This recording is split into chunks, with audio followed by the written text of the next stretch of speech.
Hello प्यारे बच्चों, आप सभी का इस प्यारे से चैनल राजपूत मैथ क्लासेस में आप सभी का स्वागत है।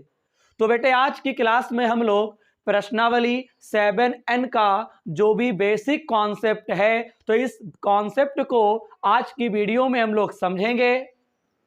वो भी बेटा हम पूरा आपको समझाएंगे प्रश्नावली 7n का जो कंप्लीट कॉन्सेप्ट है। तो अगर वीडियो पे अगर आए हुए हो तो अंत तक बने रहिएगा, क्योंकि वीडियो को अगर आप ऐसे ही छोड़ के चले जाओगे ना तो प्रश्नों का हल हो या फिर बेसिक कॉन्सेप्ट हो बेटा आपको समझ में आने वाला नहीं है। और मैं कोई वीडियो ऐसे नहीं बनाता हूं, अगर मैं प्रश्नावली के प्रश्नों का अगर मैं आपको हल करवाऊंगा तो सबसे पहले उस प्रश्नावली में अगर कोई नया बेसिक कॉन्सेप्ट है तो मैं पहले उसको समझाऊंगा, फिर मैं प्रश्नावली के अंदर एंट्री करूंगा और प्रश्नों का हल आपको समझाऊंगा।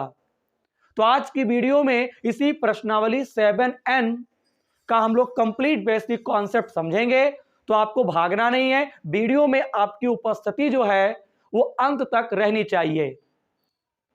तो बेटा आपको मैं बता दूं, आपको पता ही है कि इस चैनल पे डॉक्टर हरस्वरूप शर्मा प्रकाशन की जो कक्षा 12 की जो गणित की किताब है इसका कंप्लीट सॉल्यूशन करवाया जा रहा है। वो चाहे आपका पार्ट 1 हो, वो चाहे आपका पार्ट 2 हो, यानी फर्स्ट बुक जो है वो लमसम कंप्लीट हो गई है, कुछ चैप्टर बचे हैं तो बेटा मैं वो भी करवा दूंगा। और सेकंड बुक आपकी इस समय चल रही है जिसमें आपका जो 7 चैप्टर है यानी समाकलन, इसी के जो भी प्रश्नावली हैं उनका हल जो है करवाया जा रहा है। पेपर के पहले पहले कोर्स हम कंप्लीट करवा देंगे। बस बेटे क्या करना है, इस छोटे से चैनल को आपको क्या करना है, अपने सभी दोस्तों में शेयर करना है। आपको यह भी पता है कि जो 7 चैप्टर है ये आपका समाकलन है यानी इंटीग्रेशन, और वो भी 7 चैप्टर में लमसम 26 चैप्टर यानी 7 चैप्टर के अंतर्गत 26 प्रश्नावली आपको दे रखा है। 26 प्रश्नावली भैया दे रखा है और हम लोग पहुंच चुके हैं 7n पर। हालांकि आज की क्लास तो मेरा बेसिक ही रहेगा, अगली क्लास में हम लोग बेसिक कॉन्सेप्ट जब हम लोग समझ लेंगे तभी बेटा इस कॉन्सेप्ट को अगली प्रश्नावली यानी 7n के प्रश्नों को हल करने में लगाएंगे। तो यहां तक की बात क्लियर है। और हां, वीडियो की क्वालिटी बढ़ा लें, सबसे पहले आप यही काम करेंगे, क्योंकि बच्चा बात को शिकायत करता है कि सर वीडियो क्लीन नहीं है, वीडियो की क्वालिटी बिल्कुल खराब है। क्वालिटी नहीं खराब बेटा, वीडियो की क्वालिटी तेज करो। बोलिए जी सर, तो सब ठीक है ना? तो चले समझाते हैं प्रश्नावली 7n का बेसिक कॉन्सेप्ट। जी सर समझाइए। तो ठीक है, हम लोग समझते हैं। एक बात और बता दूं, जो बच्चे नए आए हुए हैं मैं उनसे कहना चाहता हूं, अगर आप पिछली वीडियो देखना चाहते हो आपको मेरे चैनल का प्लेलिस्ट देखना होगा। यार एक एक प्लेलिस्ट में सभी प्रश्नावली के आपको प्रश्नों का हल मिल जाएगा, वो चाहे आपकी फर्स्ट बुक हो चाहे सेकंड बुक हो। डॉक्टर हरस्वरूप शर्मा प्रकाशन की कक्षा 12 की जो गणित की किताब है, इतना तो बात आपको समझ में आ ही रहा होगा ना। तो चलिए, पिछली वीडियो देखने के लिए प्लेलिस्ट देखना है। आज की वीडियो में ये रहा आपका कंप्लीट बेसिक कॉन्सेप्ट, जिसके लिए मैंने क्या किया है, पहले से ही बेटा मैंने एक टेबल बना रखा है। टेबल क्या, ये रहा क्रमांक, बेटे ये रहा परिमेय फलन का रूप, ये रहा आंशिक भिन्नों का रूप।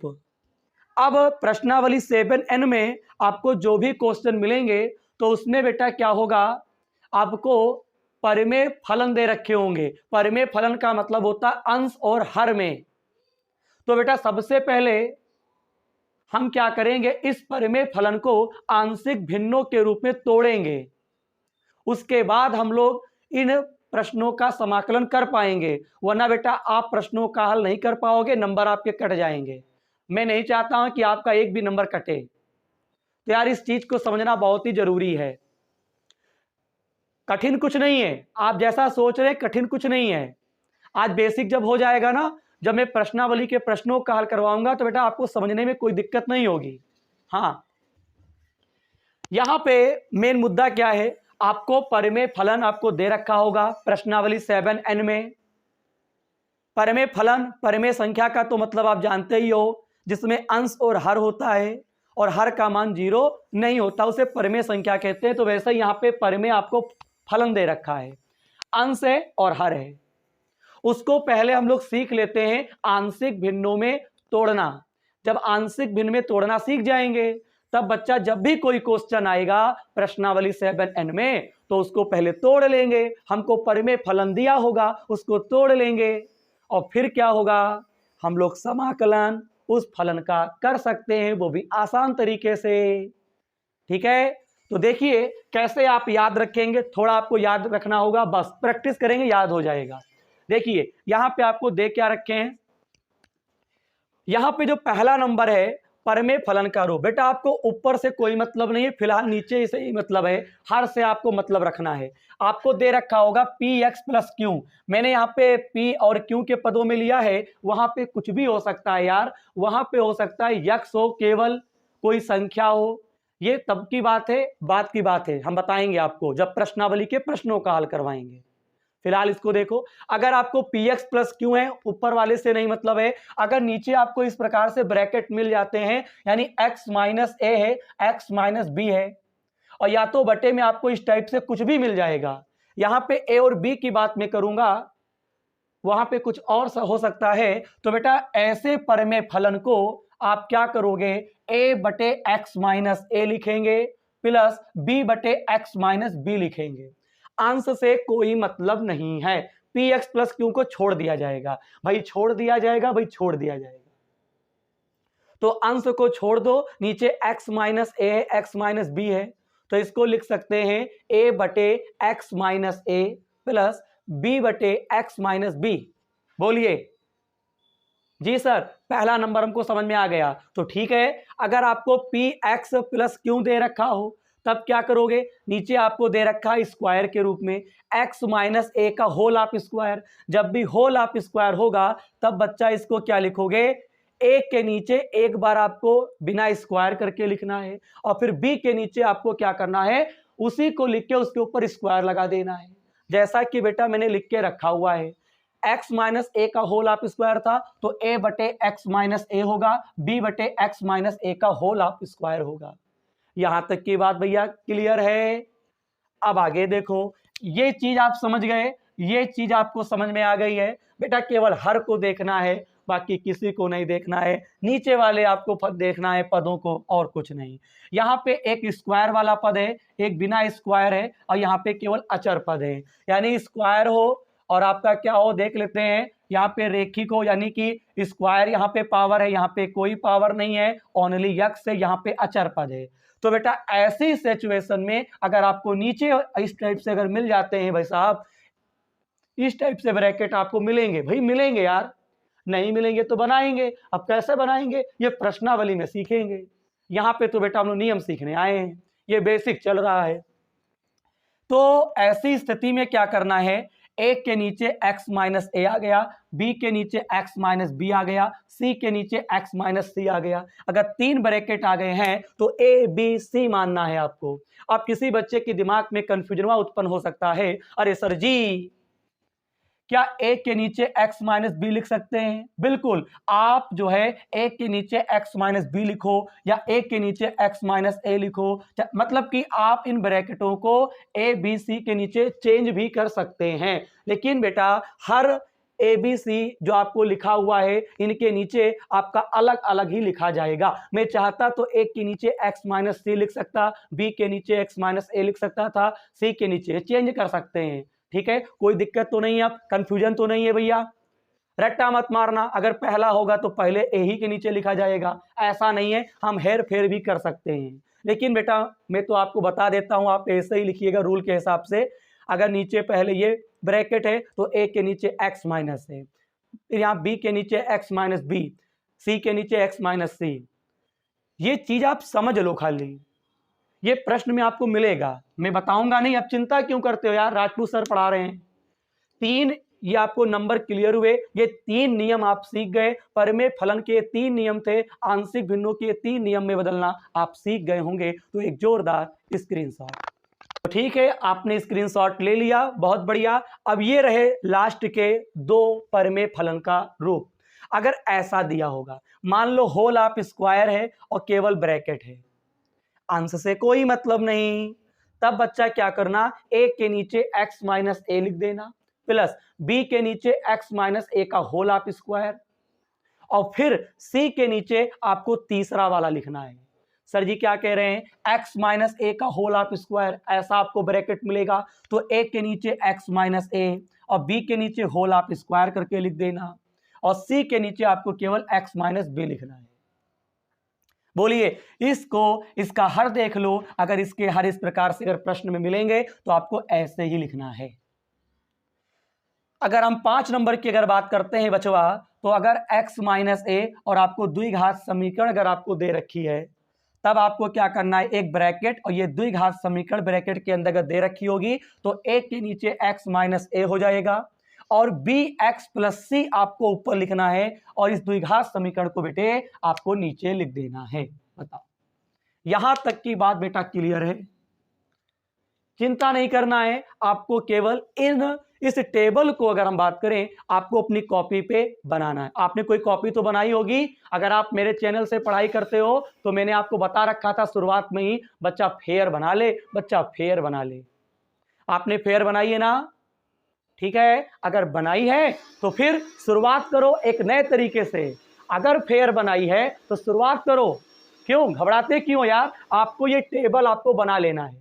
इस टेबल को बेहतरीन तरीके से बनाइए, और टेबल बनाने के बाद आपको क्या करना है, इनके जो हर हैं, इनके जो हर हैं इनको देखना है, और इनके जो हर हैं इधर आंशिक भिन्नों में किस प्रकार से लिखना है आपको सीख लेना है। A B A B A B C A B C A B X plus C. अगर आप ये इतना अगर आपको समझ में आ गया ना, तो प्रश्नावली 7N में जितने भी क्वेश्चन होंगे, एक एक प्रश्न का जो भी हल होगा वो स्वयं से करके दिखाओगे, राजपूत सर ऐसा कह रहे हैं।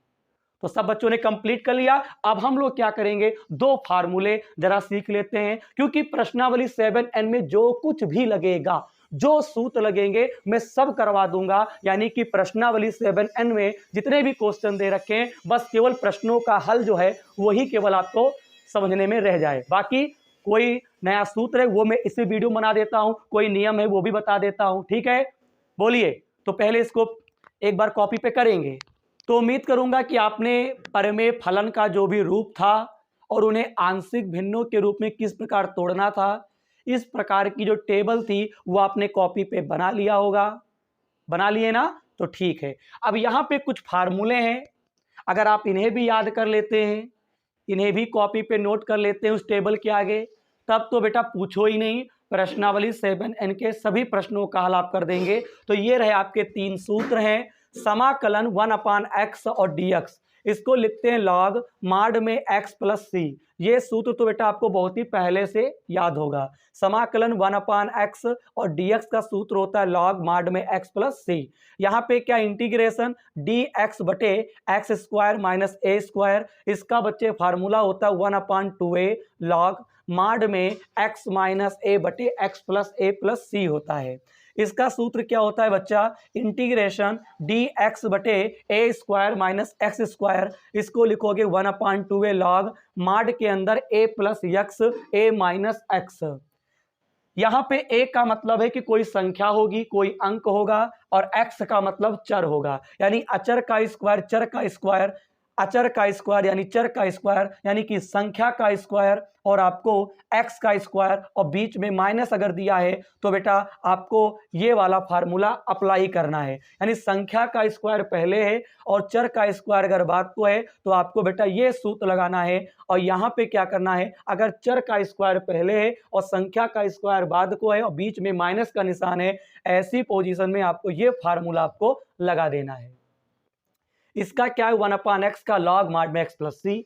तो ये कुछ सूत्र थे, इससे पहले मैंने आपको टेबल बनवाया, ठीक है। आंशिक भिन्नों में परमेय फलन को कैसे वियोजित करते हैं उसे भी बेटा हम लोगों ने कॉपी पे कर लिया, इसको भी कॉपी पे कर लिया। अब मैं आपको एक एग्जाम्पल के माध्यम से मैं एक प्रश्न का हल मैं आपको करवा रहा हूं। इस प्रश्न का हल जरा आप समझेंगे और वीडियो को इसे छोड़ के नहीं जाएंगे। तो देखिएगा, ऐसे आपको छोड़ के नहीं जाना है। तो यहाँ पे एक एग्जाम्पल मैं आपको बता दूं, देखिएगा, एक एग्जाम्पल है। एग्जाम्पल, समझें सब बच्चे, एग्जाम्पल समझेंगे। और ये आंशिक भिन्न पर, आंशिक भिन्न पर आधारित प्रश्न। बेटा समझे इसको, आपको एक क्वेश्चन दे रखा है, समाकलन 2x प्लस 1, अरे 2x प्लस 1, और नीचे x प्लस 1 है, और आपको दे रखा है x माइनस 2, ऐसा आपको दे रखे हैं। यार आज की वीडियो बेटा बहुत ही दम लगा के समझने वाली है बेटा। हाँ, और वीडियो को लाइक अगर नहीं किया है ना, लाइक करके इस वीडियो का दम दिखाओ। हाँ, सबसे पहले देखिए, आंशिक भिन्न पे आधारित ये प्रश्न है। प्रश्नावली 7N में आपको इस टाइप के क्वेश्चन मिलेंगे, क्योंकि अगर मैं इस एग्जाम्पल का जो हल है अगर हम ना समझाएं तो बेटा आपको मजा नहीं आएगा। हाँ ठीक है, तो इसका हल समझाना बहुत ही जरूरी है। क्वेश्चन मैंने लिख लिया है, ठीक है। सबसे पहले बेटा ये आंशिक भिन्न पर है, ओके, जो भी टेबल क्या बनवाई थी उसी पे है। 2x plus 1, x plus 1, x minus 2 हो गया। क्वेश्चन को उतार लेंगे। अब बच्चा इसका समाकलन हम ऐसे नहीं कर सकते, तो पहले क्या करेंगे, देखो इसके ऊपर वाले को अंश बोलते हैं, नीचे वाले को हर बोलते हैं। हर में x प्लस 1, x माइनस 2 दो ब्रैकेट मिले, वहां पे क्या था, x minus a, x minus b था। याद करो, सर ने इसी वीडियो में पढ़ाया है, पहले उसी को समझाया था। याद आया कि नहीं याद आया? बिल्कुल याद आया होगा, ठीक है। तो मैं क्या करूंगा, पहले इसको तोड़ूंगा। यहां पे लिखा माना x प्लस 1, x माइनस 2। बोलिए, ऐसे समाकलन नहीं करेंगे, पहले इस पूरे को मानेंगे और इसके बराबर हम बेटा इसको लिख क्या सकते हैं, आंशिक भिन्न में तोड़ो, a बटे x प्लस 1 प्लस b बटे x माइनस 2 हम लिख सकते हैं। बोलो, यही तो सीखा था, अंश से कोई मतलब नहीं है, हर से मतलब है। तो a के नीचे x प्लस 1 आएगा, b के नीचे x माइनस 2 आएगा। अब चाहो तो x माइनस 2 तुम a के नीचे लिख सकते हो और b के नीचे x प्लस 1 लिख सकते हो, यानी कि चेंज कर सकते हो, कोई दिक्कत नहीं है, आंसर आएगा। लेकिन यार रूल के हिसाब से चलो ज्यादा अच्छा रहता है, पहले वाले को मैंने a के नीचे लिखा, दूसरे वाले को b के नीचे लिखा। बताइए, बोलिए, रूल नंबर 1 टेबल में आपको मैंने पढ़ाया था इसी वीडियो में, परमेय फलन का रूप दिया था और उसको आंशिक भिन्न के रूप में वैसे तोड़ा गया था, तो वैसे ही तोड़ा गया है। ये रहा आपका परमेय फलन और इसको हमने क्या किया, आंशिक भिन्न के रूप में तोड़ दिया। अंश से कोई मतलब नहीं, हर a के नीचे आया, हर b के नीचे आया। अब इसे कैसे हल करेंगे, इसे क्या कहोगे बचवा, समीकरण नंबर 1 कह दोगे। इसको हल करने का एक तरीका है, देखिए x प्लस 1, यहां पे गुणा करेंगे सब बच्चे, इसकी गुणा इससे करो, यहां पे b x प्लस 1, यहां पे x प्लस 1, ये पूरा इनसे कैंसिल हो जाएगा। बोलिए, गुणाती होगी, ब्रैकेट a के पास आया, ये ब्रैकेट b के पास आया, तो अब फिर इसकी गुणा इससे कैची गुणा करेंगे, ये ब्रैकेट इनके पास, ये ब्रैकेट इनके पास, ये इनके पास, ये आमने सामने कैंसिल हो जाएंगे। 2x प्लस 1, चलिए मैं ऊपर हल कर देता हूं जिससे कि आपको अच्छा समझ में आए। चलिए यहां से बता देते हैं, 2x प्लस 1 बराबर a x minus 2 x plus 1, ऐसा कर सकते हैं। पहले बेटा इतने का स्क्रीनशॉट लो, हाँ जरूरी है, तो आपने स्क्रीनशॉट ले लिया, ठीक। अब इसके आगे का प्रोसेस क्या है बच्चा, या तो तुम इस पूरे को हल करो, हल करने पर आपको कॉमन लेना पड़ेगा, x वाले एक तरफ पद कर लो, अचर वाले एक तरफ पद कर लो, फिर बेटा क्या करो, कॉमन लो, फिर दोनों पक्षों में क्या करो, घातों की तुलना, ठीक है। और या फिर मैं आपको एक ट्रिक के माध्यम से बताता हूं। सबसे पहले तो आंशिक भिन्न में तोड़ लिया गया। अब तुमको अगर a और b आपका अंश में, तो आपको a और b के मान निकालने होंगे। a और b के मान निकालने के लिए कैची गुणा हुई, कट गया। अब यहाँ से ए और बी के मान निकालो। तो मैं एक ट्रिक बता देता हूँ आपको, इस ट्रिक को बेटा लगाना है। देखो, अगर तुमको ए का मान निकालना है तो बी वाले को जीरो करो, अगर तुमको बी का मान निकालना है तो ए वाले को जीरो करो। सर कैसे जीरो करें, क्या बता रहे हैं? अरे यार, अगर ए का मान निकालना है तो बी को जीरो करो, तो बी जीरो तभी होगा जब यक्स का मान क्या हो, माइनस का 1 हो, क्योंकि ये 1 है प्लस का। अगर यक्स का मान अगर हम -1 ले लें तो बेटा बी वाला जीरो हो जाएगा। बोलो, ये बात समझ में आती है? अगर तुमको बी को जीरो करना है तो मुझे क्या करना होगा? पहली चीज तो अगर ए का मान निकालना है तो बी को जीरो करना आ गया कि नहीं आ गया, कि यहाँ पे एक्स के स्थान पे -1 लेंगे।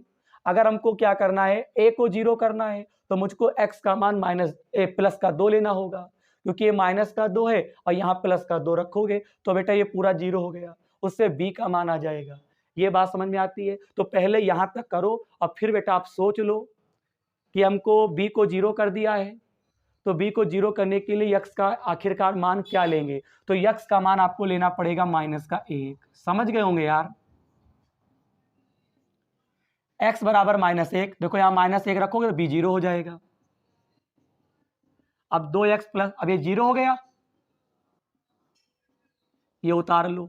अच्छा, जब b को जीरो करोगे, बोलो, पहले तो b को जीरो करेंगे तो x का मान -1 लेंगे, यहाँ -1 रखोगे, जीरो हो गया। अब ये ब्रैकेट इसके बराबर आपको राइट कर लेना है। अब हम a को जीरो करेंगे तो x का मान क्या लेंगे, प्लस में 2। अब देखो बेटा, जब यहाँ 2 रखोगे a जीरो हो गया। अब यही वाला ब्रैकेट आपको b के बराबर राइट कर देना है। बोलो, इतनी बात आपको, अगर इतनी बात अगर आप सीख गए ना तो बेटा सवाल का गर्दा उड़ा दोगे, झमाझम लग जाएगा। फिर कहते हैं, दिए गए प्रश्न जो होता है वो परिमेय फलन का रूप है, तो इस परिमेय फलन के रूप को हम क्या करेंगे, आंशिक भिन्न में तोड़ेंगे, कैंची गुणा करेंगे, नीचे कट गया, ये इसके बराबर आ गया। अब क्या करना है, अगर b का मान निकालना है तो a को जीरो करो, a का निकालना है तो b को जीरो करो। तो मुझे a का निकालना है तो b को जीरो करना पड़ेगा, तो x का मान -1 लेना पड़ेगा, -1 ले लिया है। अगर हमको b को जीरो करना है, देखो, अगर a को जीरो करोगे तो x का मान हमें 2 लेना होगा, तो ये जीरो हो गया। अब b का मान आ जाएगा, अब ये ब्रैकेट इसके बराबर हो गया। ठीक है, अब जाके जान जाओगे, अभी नया नया मामला है ना, तो दिक्कत तो होती है। कोई भी अचानक आपके सामने कोई क्वेश्चन आ जाए तो सीखने में थोड़ा मेहनत लगती है। जब आप सीख लोगे तो यही क्वेश्चन आपके लिए कुछ नहीं है। x का मान, अब बड़ा मान रखो इसमें, -1 + 1 a, -1 -2, 2 1 कम 2 प्लस का 1, -2 -1 कितना होता है बच्चा, माइनस का 3 है, माइनस माइनस अभी ना काटो, 2 में से 1 गया, -1, माइनस माइनस कैंसिल, 1 के नीचे क्या आएगा, 3, a का मान कितना आ गया, 1/3। यहाँ पे आओ, x का मान कितना है, 2, 2 × 2, यहाँ पर भी 2 + 1, 2 दूनी 4 + 1, 2 और 1 कितना होता है, 3, 4 और 1 कितना होता है बच्चा, 5, 3b। ये 3 जो होगा बेटा 5 के नीचे आ जाएगा, तो यहाँ पे लिख सकते हैं 5/3। बोलिए, मेरे साथ बोलो, सब बच्चे मेरे साथ बोलेंगे, a का मान 1/3 है, b का मान 5/3 है। क्या आपको समझ में आया? बोलिए, बहुत ही सावधानी बरतना पड़ता है। बस a और b के मान आ चुके हैं, इन्हें समीकरण नंबर 1 में रख दो और फिर क्या करना होता है, समाकलन करना होता है। अब यहाँ पे आपको क्या करना है बच्चा, पहले तो बेटा मिटाल दें, चलिए मिटाल देते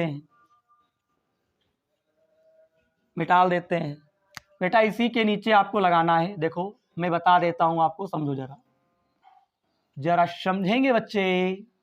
इसी के आगे इन मान के नीचे लगाना है, आपको लिखना है समीकरण 1 से। तो समीकरण 1 हमारी क्या है, 2x + 1 बटे x + 1 x - 2 a बटे x + 1 b बटे x - 2। यह समीकरण नंबर 1 है, उतार लिए हैं। अब बेटे इसका समाकलन करो, जैसे ही करोगे समाकलन लगाओगे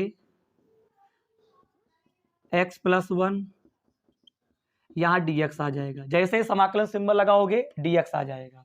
यहाँ पर बच्चा a का मान कितना है 1/3, समाकलन सिंबल लगाओगे dx आ गया, प्लस b का कितना है 5/3, समाकलन लगाओगे नीचे x - 2, और यहाँ पर भी क्या होगा dx आ जाएगा। जब भी 1/3 ऊपर हो, ठीक है, तो आपको क्या करना है, ऐसा कुछ दिखे तो आपको बेटा बाहर कर लेना है, ऊपर 1 मान लेना है सदैव। x प्लस 1 हो गया। यहाँ पर भी 5/3 को बाहर करो, ऐसा बनेगा 1/3। अब बताओ इसका समाकलन का सूत्र क्या होता है? क्या सर ने बेसिक में पढ़ाया है? बिल्कुल पढ़ाया यार। अगर 1/x है तो इसका क्या होता है लॉग माड में x प्लस c होता है। तो तुम क्या करोगे लॉग माड में x प्लस 1 कर दोगे। यहाँ पे प्लस 5/3 है, लॉग माड में x - 2 कर दोगे, प्लस का c। और हाँ, जब भी यहाँ पे समाकलन होता है फिर अवकलन भी होता है। कैसे? लॉग माड में x प्लस 1 हो गया, लॉग माड में x - 2 हो गया। समाकलन करने के बाद बचवा आप क्या करोगे अवकलन करोगे। तो x का अवकलन 1 होता है, 1 का 0 होता है। तो x का जब 1 का तो 0 हो ही गया, x का क्या होता है 1 से भाग करोगे कोई फर्क नहीं पड़ेगा। यहाँ पे भी 2 का 0, x का 1 भाग करो कोई फर्क नहीं है। यानी समाकलन और अवकलन साथ साथ में होते हैं। ये सब आप पढ़ चुके हो यार, प्लेलिस्ट में जाओ देखो जाके। अब सर को बार बार बताना पड़े तो समझो कि बेटा क्या बताएं। बेटा पूरी बात हर वीडियो में कहाँ बता मिलती है। वही कहते हैं वीडियो को आपको प्रश्नावली के हिसाब से देखना है। पहले बेसिक देखो, फिर प्रश्नावली के प्रश्नों का हल देखो। तो ये रहा आपका आंशिक भिन्न पर आधारित प्रश्न का हल। क्या आपको समझ में आया? ऐसे ही प्रश्न आपको प्रश्नावली 7N में मिलेंगे। मैं उम्मीद करूंगा कि आप इस प्रश्न का हल जो है वो बहुत ही जानदार तरीके से आप समझ पाए होंगे। कुछ नहीं करना है, क्वेश्चन दिया होगा, परिमेय फलन का रूप होगा, उसे आंशिक भिन्न में तोड़ोगे ABC में, और फिर कैची गुणा करोगे, ABC के मान निकालोगे ट्रिक के तरीके से। अगर उनको A का निकालना है तो B को 0 करो, B का निकालना है तो A का 0 करो, A और B के मान आ जाएंगे। अगर आंशिक भिन्न का रूप A और B है तो A और B के मान आएंगे। ABC अगर आंशिक भिन्न है तो ABC के मान आएंगे। उन्हीं मानों को आपको समीकरण नंबर 1 में रख देना है, काम खत्म होता है। तो ठीक है, आज का हमारा बेसिक कॉन्सेप्ट खत्म होता है। सही बच्चे बताएंगे कमेंट के माध्यम से क्लास कैसी लगी। और आपका बहुत बहुत आभार जो आप हमारी क्लास में अंत तक उपस्थित रहे।